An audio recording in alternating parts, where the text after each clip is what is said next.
Hello and welcome to the Brass Music Store podcast. For this episode, the emphasis is firmly on youth, and I'll be talking to two of the rising stars of the brass band movement, Euphonium player James McLeod and cornet player Laura Conway.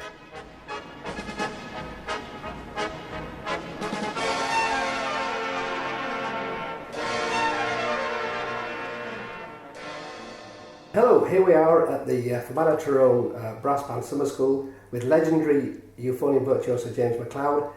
James, tell us about your early days with the Corey band. So I joined the Corey band in my second year at the Royal Welsh College of Music and Drama. I joined on second baritone, and then after about 3 or 4 months I moved up to second euphonium, sat next to my teacher David Childs. It was really my first proper band. I'd played for one band before that seriously, and so it was eye-opening for sure. And that was with Dave Childs above you, and then his dad Bob Childs conducting at that stage. Yeah, for the first 18 months, and then that was when Bob and Dave both left at the same sort of time, and then that was when Phil Harper took over, and I sat next to Matthew White for 6 months. Yes. I mean, an awful lot of brass band players rely on something, say, like the album. Would you be a user of the album, or have you alternative method books that you would dip in and out of? There's all kind of method books. I have a handful at home. I've never used them in the way that most people do or should, and I do know that. I'm sure if you speak to Owen, he has his whole regiment based around books, including the Arbon, but a handful of others. The Arbon is probably the one I use the most because it's the one that my teachers used the most. And there's just about something in there for every area of your playing that you want to improve. Even if you kind of hijack an exercise that's meant for one thing and change it into helping you work on another. And I mean, I guess for youngsters listening to this, what about fundamentals like airflow and support and things? How do you do that naturally, or do you have a mental image of airflow and support? I think when I was first starting to play, that was the area of my playing that I was probably weakest in, was shifting air through the instrument and getting it out there.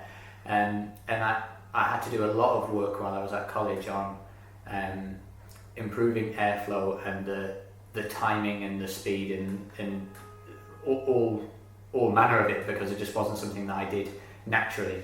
I think now, sort of 10 years later, it's not something that I don't picture things anymore, because it's now so inherently in it's ingrained from practice. Yes. Although obviously playing any instrument is artistic in nature, in terms of being artistic, in terms of vivid imagery to help me, I've never really been somebody who learns that way. I'm more inclined to focus on the technical aspect, and so rather than thinking about what I was trying to do with the air, in terms of it's like turning on a tap and all of those kind of analogies, they didn't really work for me. So thinking about when I would start the airflow and when I would stop it, and the timing between that, and how it marries with articulation, and how it marries with the buzz in your embouchure, that's how I improved by thinking about the kind of scientific fundamentals rather than the imagery. Yes, okay. Obviously a natural process. I mean, an awful lot of teachers nowadays don't talk about the support of the diaphragm. An awful lot of teachers now go for the natural approach, and if you don't think about it too much, if it works, if it's not broken, don't fix it, basically, which I think for an awful lot of players works. Not, of course, if you have issues, but and you started on the baritone then. That was your first, right? Yeah, I did a baritone for 4 years or so, and then euphonium after that. And then you went to the dark side. Would that be a fair comment? Would that be? Yeah. I can hear people like Peter Christian gnashing his teeth and throwing bricks at you for. If Rob Richardson can hear this, it's all your fault. No, I was on baritone. I always wanted to play euphonium because I always thought that they got better parts to play. They were more interesting. So if first baritone had more interesting parts generally through all of my youth band music, then maybe I would have been more inclined to stay. But I always wanted to play euphonium. I always heard euphonium players more so than baritone players and the like. And as soon as I got the opportunity to move up, then I took it. Yes. Is that a silent plea to all composers and arrangers to write better baritone parts? Well, fairly. I mean, recently, if you look at some of the test pieces that have been picked in the last couple of years, the baritone is becoming as important, or even more so. Certainly, if you look at the pieces that Black Dyke have commissioned for themselves to play the Europeans, the amount that they feature Katrina as one example. But you're finding it all over the repertoire now. Yes, because it's a strange mix, isn't it? That whole sax horn family in the middle of a brass band, from the horn to the baritones, the youths and the basses. I mean, for a long time, I know Ep4 certainly has stomped on that one. Horns and baritones were regarded as almost second-class citizens in a way, but back in the 50s, 60s and 70s, they were a lesser thing, weren't they? But which, as you say, has disappeared now in the 21st century. And I think that's more, I don't think it's necessarily to do with the players per se, although having people like Owen kind of pushing the tenor horn forward is always going to help an instrument to kind of blossom. The repertoire that he's either written and arranged for himself or had written and arranged for him is staggering compared to some of the other rep that the tenor horn had. But I think just the fact that composers are aware that the players can do the same things, it's a lot of euphonium parts are more difficult, but a lot of things are easier to do on a euphonium. So I think there's that balance of finding what is and isn't difficult for that instrument. And certainly in test pieces, where the whole point, other than writing a good piece of music, which should always be fundamentally first, is trying to write something that's difficult. You need to know what is possible and what isn't. And if you're actually pushing the boundary, then you're going to be writing something that's kind of good. And good for the movement. And when you moved from baritone to euphonium, did you find the step up from as a trombone player, from what I would think of as medium bore to large bore? Did you find that an issue, or? Yeah, I did. Partly because when I moved, I was quite young, and to be honest, I probably wasn't really feeling a baritone all that well. So when I moved on to euphonium, that problem was only highlighted, magnified somewhat, which is probably why I had to do all of that work when I got to college on airflow. Is that I was used to putting a baritone's worth of air through an instrument. That they're the same length, but it's certainly more difficult to fill. Certainly once I moved on to a large bore euphonium. Yes. And I suppose in conclusion, James, I would have to ask the question that every euphonium player listening to this wants me to ask you, which is, what type of mouthpiece do you play? Whichever one I pull out of the case. No, I That's not true, I'm sure. well, it's to a degree. The mouthpiece that I play on at the moment is an Alliance DC3. The reason I play on it, and I don't mind sharing the story, is that when I first joined Corey, I joined on second baritone, and my teacher Dave had suggested that his own brand of mouthpiece obviously would be helpful in general, but they made a euphonium mouthpiece with a baritone shank, and so it meant that if I played on one of his mouthpieces on my youth and the same one on the baritone, I wouldn't have to change. Now I moved up from second baritone to second euphonium fairly quickly, and so I didn't have an awful lot of time playing on that baritone euphonium mouthpiece. But since then, it's just the mouthpiece that I have, so it's the one that I play on. Yeah, excellent. Well, listen, James, thanks for doing this podcast, and have a good time at the summer school, and go easy on the Guinness. I'll try my very best. Thanks, James. Thank you.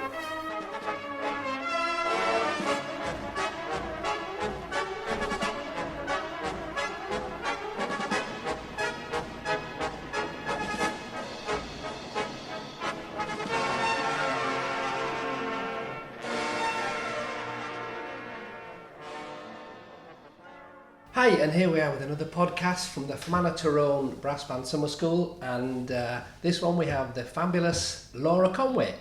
Laura's just been appointed to Black Dyke Mills at the age of, Laura's about 7.5, I think. She said, Laura, you must be one of the youngest ever cornet players to join the hallowed ranks of Black Dyke, are you?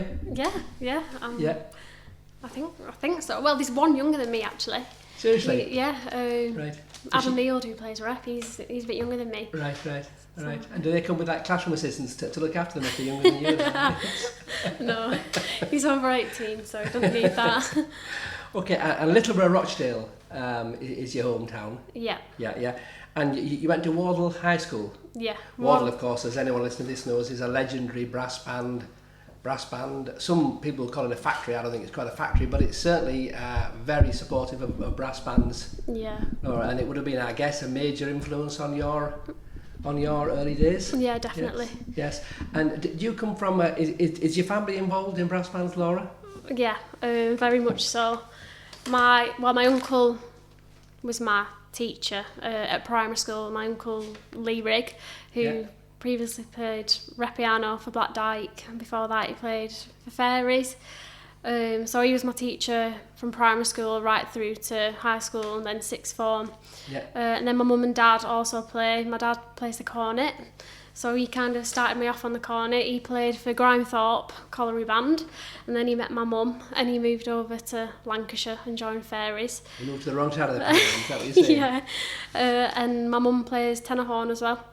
So Wardle was a conscious decision, I guess, for your parents to send you to Wardle because it has such a reputation as a brass band school. Yeah.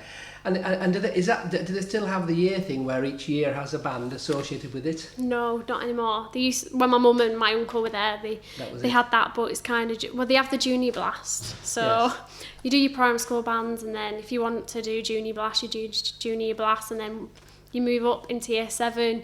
And then you kind of go into junior band, and then if you're good enough to go into youth band or intermediate band, the more advanced players can just go straight into that. Or you can stay in the youth band. There's also the wind band that my mum does, so you can have a go in wind band as well. Right. Okay, excellent. A fantastic experience. And Laura, you hear stories about Wardle, which I don't know are true. Is it true that some of the vending machines sell valve oil? I've heard that a number of occasions. I've never seen any vending machines. That's a shame. That's an urban myth I heard that I thought was brilliant. The notion of these kids put in a couple of quid in and get a bottle of a Mars bar or a bottle of valve oil out was that's a shame that's not true. Yeah, it is. So how's Dyke going for you? I mean, it must be an experience, is it? A musical experience. Yeah, it's brilliant. Yeah. It's what's your test piece coming up? Do you know yet what you're looking at? We've got Dynasty for the British Open, which we've had a little look at, and then we've got Titan's Progress for the Nationals. Yeah, that's a great piece. Brilliant piece. Yes. Yeah. Really challenging piece. Brilliant. Yeah. And what are you playing with Dyke? What's your position, Laura? I've joined on second cornet. Right. Yeah. Okay, so a lot of practice to do. A lot of practice to move up the ranks. And how far is Dyke from where you live? How far is Queensbury then? From Littleborough, it's only about 35-40 minutes. Oh, right. So that's just over the hill. Yes. Because there's a lot of guys, I know that they used to have trombone players that travelled a long way. I mean, Brett Baker still does, I guess, doesn't he? I'm not quite sure where Brett lives these days, but it's certainly a long drive. Yeah. Really long drive. And how many? I mean, for a long time, Dyke would have been, or had the reputation of being a fairly conservative band.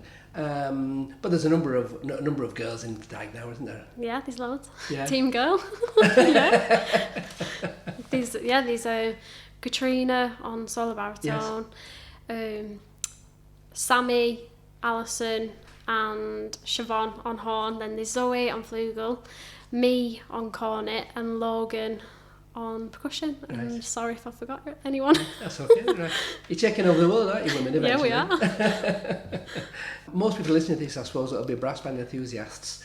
What's your practice routine look like, Laura, on a daily basis? Or your face dropped when I asked you that. Well, just a good warm up. Just always a good warm up. It kind of depends how I'm feeling that day as to how long of a warm up I'll do, and then just basics.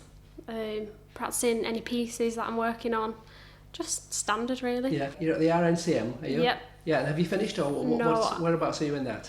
I've just finished my second year, going into my third year in September, and then I've got one more year to do after that as well. 2 more years. So full on then, between college study and Dyke? Yeah, it's probably going to get a bit harder going into third year as well, because obviously this is the first year where it really starts to count. And so I need to really work hard and obviously keep going with my practice as well, and Dyke, so bit more and career-wise, Laura, what do you fancy doing, or is that too early in the situation to gauge? I think it's a bit too early, but yes. Obviously I fancy doing some teaching, but maybe classroom teaching, primary school classroom teaching, but that's just an idea. I would like to get my PGCE afterwards, but just keeping my options open for now.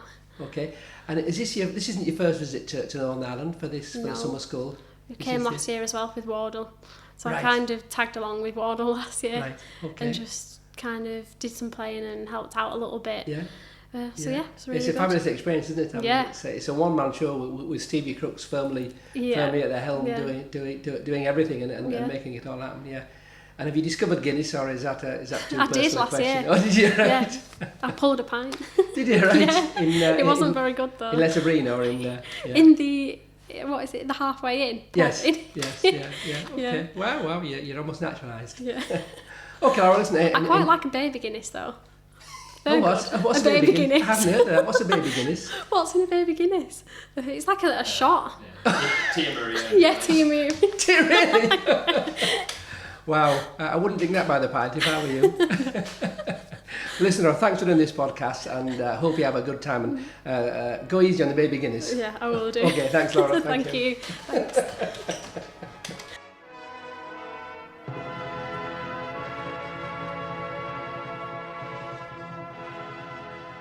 If you've enjoyed the podcast, please let your friends know and leave a review on Apple Podcasts. You can follow us on Twitter and Facebook, or you can check out our website for all the latest arrangements at brassmusicstore.com.